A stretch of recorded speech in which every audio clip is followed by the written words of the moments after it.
Donald Trump is wreaking havoc on the world stage. But is this all part of his master plan?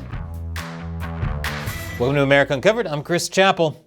In just his first month, Donald Trump is taking a wrecking ball to establishment norms. From a tariff war with Mexico and Canada to threatening to gain control of Greenland and the Panama Canal. Let's not forget burning USAID to the ground and slashing the defense budget. Oh, and there's also suspending aid to Ukraine and talking with Putin on ending the war. To the mainstream media, Trump isn't just misguided, he's absolutely insane. But the MAGA crowd would say that's just what Trump wants them to think. So, what's really going on? It all boils down to a strategy that President Richard Nixon used to call madman theory. And no, it has nothing to do with alcoholic 1960s advertising execs. The goal of madman theory is to convince your enemy that you're unpredictable, unhinged even, a madman, and that if provoked, you will rain down the absolute fire of God down on your enemies, even if it kills you in the process. Nixon, an otherwise boring middle-class Quaker who enjoyed bowling and luau's in his free time, repeatedly cast himself as a Cold War fanatic willing to plunge the world into thermonuclear Armageddon should the need arise. Thankfully, Nixon wasn't around during the pandemic. I'm fairly certain the lack of TP at stores would have been reason enough for thermonuclear Armageddon. Nixon used the strategy in 1969 when U.S. intelligence received reports that the Soviet Union was considering a nuclear strike on the People's Republic of China. This followed border skirmishes between the two countries near Junbao Island. And although a staunch anti-communist like Nixon might not, in theory, mind seeing the two communist superpowers fight each other, the threat of nuclear escalation was just too much, even for him. So he dispatched nuclear-armed B-52 bombers to fly patrols where they would be detected by the Soviets, and allegedly sent a message to Moscow stating that if they attacked China, the U.S. would launch nuclear attacks on 130 Soviet cities. In other words, if one of you goes down, we're all going down. Guess what? It worked. The Soviet Union scrapped its plan and a massive disaster was averted. Nixon wasn't actually a madman, he only played one on TV. And looking at today, it seems Trump may be dipping into Nixon's playbook. He loves scaring journalists with stuff like... David, I know you're a sophisticated guy. The world is a mess. The world is as angry as it gets. Well, you think this is going to cause a little more anger? The world is an angry place.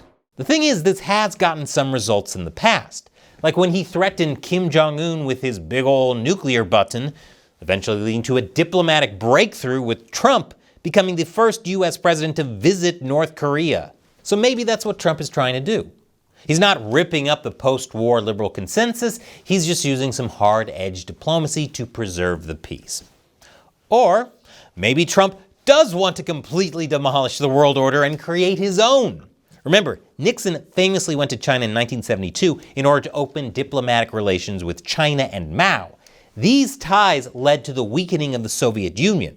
With Trump, he may be trying to do a reverse Nixon with Russia. As it stands, America could probably take China in a one-on-one fight in the South China Sea. It could probably do the same with Russia if it came to war in Europe. But both China and Russia at the same time, that's a bit more iffy. As it stands, the U.S. is overstretched with its commitments in Europe, Asia, Africa, and the Middle East. Heck, we may even find ourselves in a war on our own southern border, fighting powerful drug cartels who have recently earned the designation of terrorist organization. All of this is happening as the U.S. is being crushed under a multi-trillion-dollar national debt, which the administration hopes to remedy with cuts to defense spending, meaning even fewer resources to go around. Oh, and don't forget, America doesn't have the troops, a decade-long recruitment crisis plaguing the military. Since it can't be everywhere at once, the U.S. has to pick and choose its battles, and its allies. At home, the U.S. can essentially lock down its hemisphere by acquiring Panama and Greenland. But abroad, it may have to give up some ground in some places in order to protect what it believes is truly important. For example, if Putin somehow managed to roll across Europe and subjugate EU nations, that would be a huge loss for sure. A lot of trade, technology, not to mention American prestige would vanish. But imagine if China seized Taiwan. The loss of its semiconductor factories would devastate not just America's economy, but its technological advantage going into the future. Or worse, imagine if Japan fell. We'd lose access to Pocky and Yakuza games. And that's definitely not a world any of us want to live in. So what's Trump going to do? Well, as you can probably guess, he's focusing on China. I mean, come on, it's sort of his whole thing. China. China. China. China. China. China. China. China. China. China. Not only does it look like that he sees China as a far greater threat than Russia, but unlike the Europeans, China's neighbors are more than willing and able to help the U.S. Think countries like Japan, Australia, the Philippines, even Vietnam. Their militaries are armed and ready to take on anything. Compare that to Europe, whose aging populations and disjointed governments can't or won't meet their NATO spending obligations. Why protect them when the Pacific nations are the only ones taking this seriously?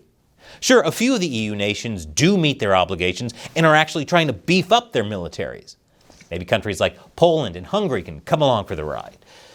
But this whole post-war liberal democratic order we've had for the last 80 years, yeah, Trump and Putin are probably gonna smash it. If it makes you feel any better, that order was created by America and Russia carving up Europe in the 40s, so circle of life.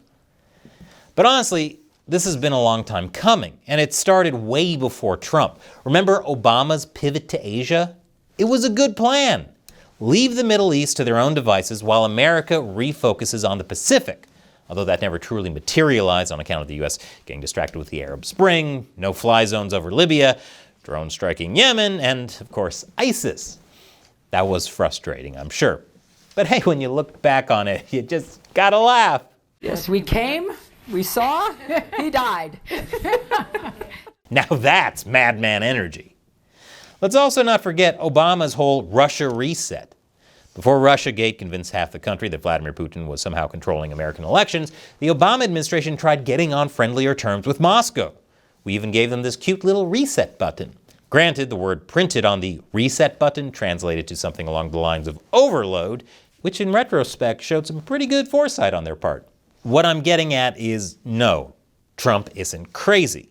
A trickster who loves getting under people's skin, sure, but crazy? No. And neither are these broader strategic moves when you really look at them. Moving the U.S. away from Europe and toward the Pacific, repairing relations with Russia, and making a leaner but altogether meaner military, these things were and largely still are bipartisan. But since it's coming from the mouth of Trump this time, well, you know the drill. Cue Cheeto Hitler. But what do you think? Leave a comment below. I do actually read them. And if you want to support the show, then join us at AmericaUncovered.tv. There's a lot of great exclusive stuff you can only see on the website, and you'll be supporting our mission of fact-based, nonpartisan news. Link is below. Once again, I'm Chris Chappell. Thank you for watching America Uncovered.